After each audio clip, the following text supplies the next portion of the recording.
Hello and welcome. We are going to start with the marketing flow. Now, let's agree right off the bat that there is so much you could consider when it comes to online marketing. So, before we get too excited, how I'm going to refer to this is in two main areas. It's the theme of the day, nurture and campaigns.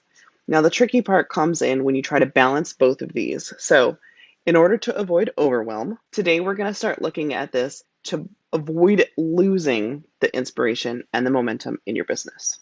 Here we go, nurture and campaigns. Let's talk about the differences. Nurture will happen across your whole ecosystem, the whole Mystic Marketing kind of way of approaching marketing.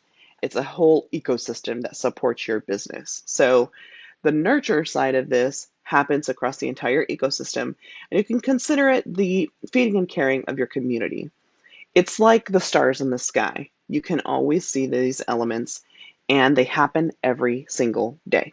You'll hear me say content and platforms throughout this video. That's really where, this kind of comes into play with these two. And the nurture piece here, it cannot be overlooked. It is so vital for the long-term success of your business.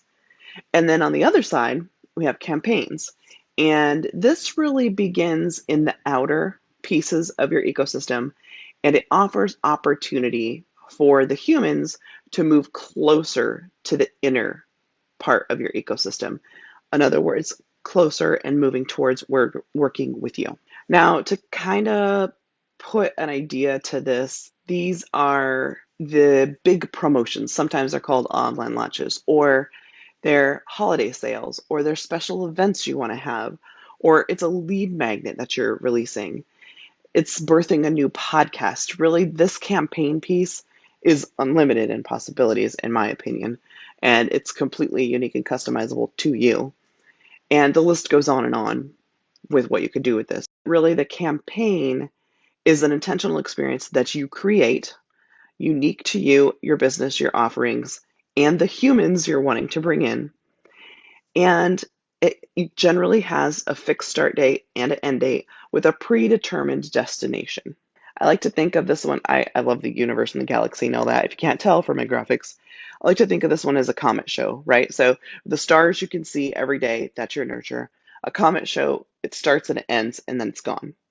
So you can kind of think of it in that way. That's how it looks in my head, anyways. So if that helps with the visuals, that's how I'm going to kind of represent them here as well. Now, the nurture side is a full ecosystem experience. It's unrestricted and it takes place across all parts of the ecosystem with intention. And it's not just to make noise, right? Like everything we're doing within our marketing is for a reason.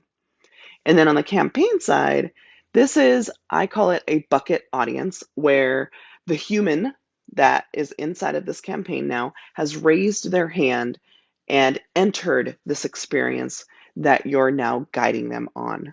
It's very segmented and targeted, typically with campaigns. You know who you're talking to and why you're talking to them. And then we think about the content. So on the nurture side, you're really staying top of mind as the go-to expert for your services, products, your offerings. And you can do that in a myriad of ways. And just off, the top, if we skim the layers here, it's educational items, it's perhaps entertainment, funny things. It's always having an open door policy so people can enter into your ecosystem. Then on the campaign side, when we think about campaigns, you are the guide of a carefully crafted experience where you are solving one specific need. The intention of this content is to move the humans closer to you and to engage in conversations with them.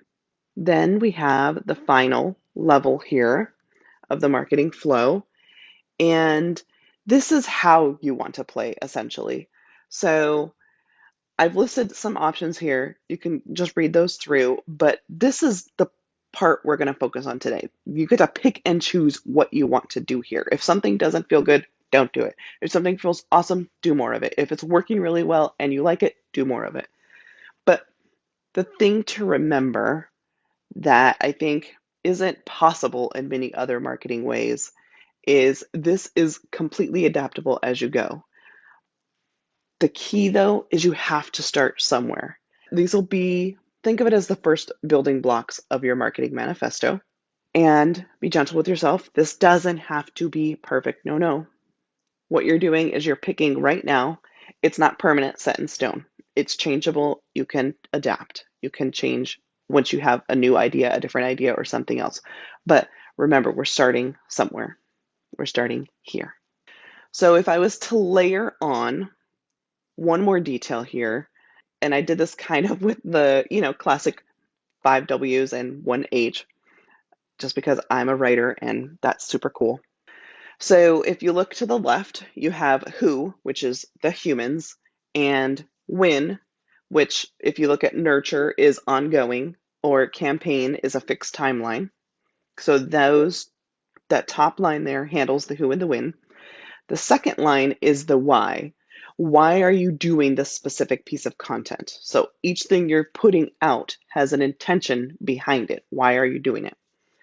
And then at the bottom, the what, where, and how. So what are you going to say? Where are you going to say it? And how are you going to say it?